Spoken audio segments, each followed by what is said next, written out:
Today we're talking about the collective mindset. The old saying is true, there is no I in team. And this is a lesson that is used throughout business, throughout life, and throughout people and organizations that are truly successful. So today I want to talk to you a little bit more about why having a collective mindset is so important to your success and to your business success. First, we're going to talk about what separates failures from successes. Then we're going to talk about setting and reaching higher targets. And finally, I warn you about the worst thing that could possibly happen to your team.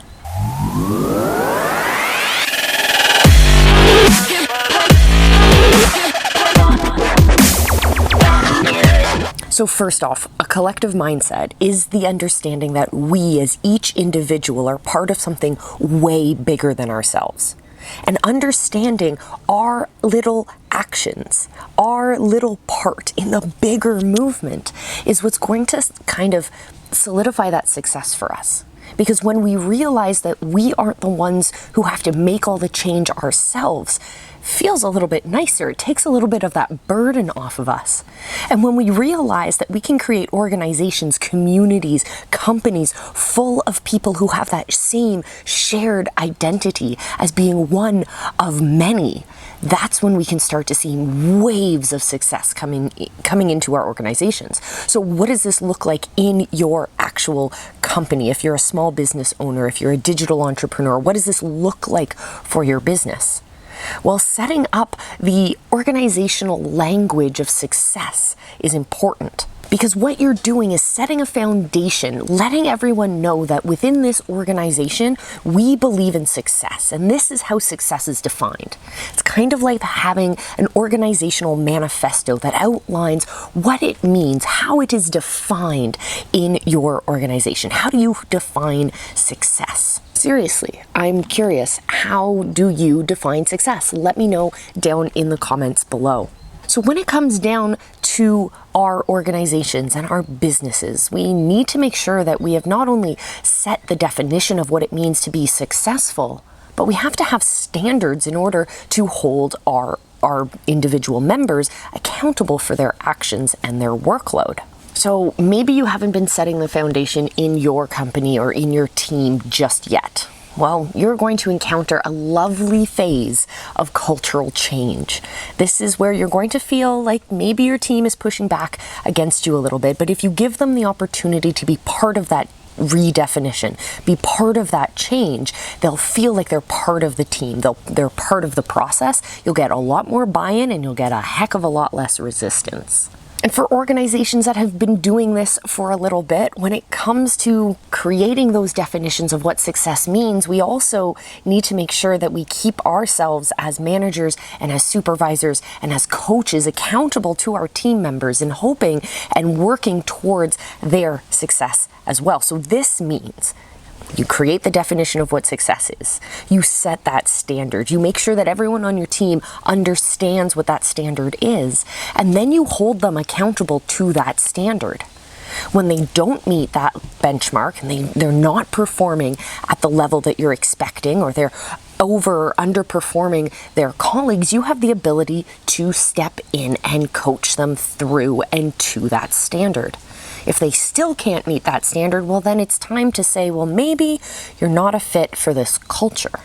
When you have employees or team members who are motivated to put the work in, who are motivated to move your organization forward, they're motivated in the projects that you're working on together, that's when you're going to see a completely different level of work coming out of your company. When you have people who aren't motivated to be there, they're not excited to be part of this movement, then unfortunately you're going to see a reduction in the quality and the quantity of their work. So it's walking that fine line, but making sure that you're setting that standard and coaching your people to and through that standard. That's when you're going to be able to automate that cultural change in your organization. Another way to automate your cultural change is to hit that subscribe button, because every week we release new videos talking about influence building, authority building, and ultimately how to make more money online. So subscribe now and join us for the journey. All right, so we got to talk about the downfalls to a collective mindset. The downfall is that sometimes everyone is trying to meet in the middle. And what we end up seeing is that our high performers, those who are doing substantially better than the median of our group, then we start to see them reducing their productivity. No longer are our high performers standing out and pushing to always be the best so that the rest of the team will come and follow. They're the ones who set that benchmark. They're the ones who help us realize our true full potential. But unfortunately, the downside to a collective mindset when it's not harnessed correctly is known as tall poppy syndrome. So imagine this, there's a field of beautiful flowers and they're blooming and they're working, they're making everyone happy, it's all great.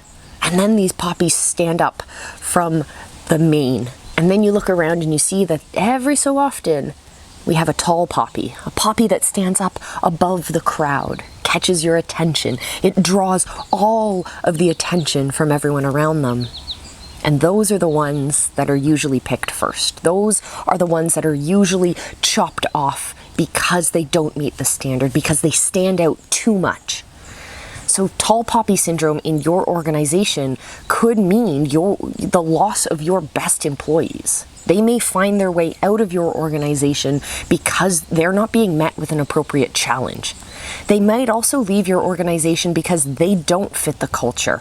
If most people are working at, say, 75% of full potential, and your tall poppies are the ones who are constantly working at 100 or 110, they'll realize that there's no point in staying with your organization because all of the resources are being put towards those employees who aren't working enough.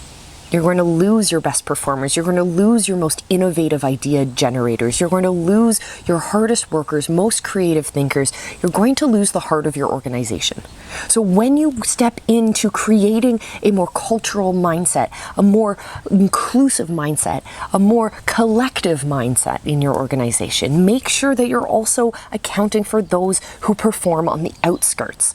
We know that those who are performing under our median are able to be coached to and through that standard, but what is your organization doing for your tall poppies?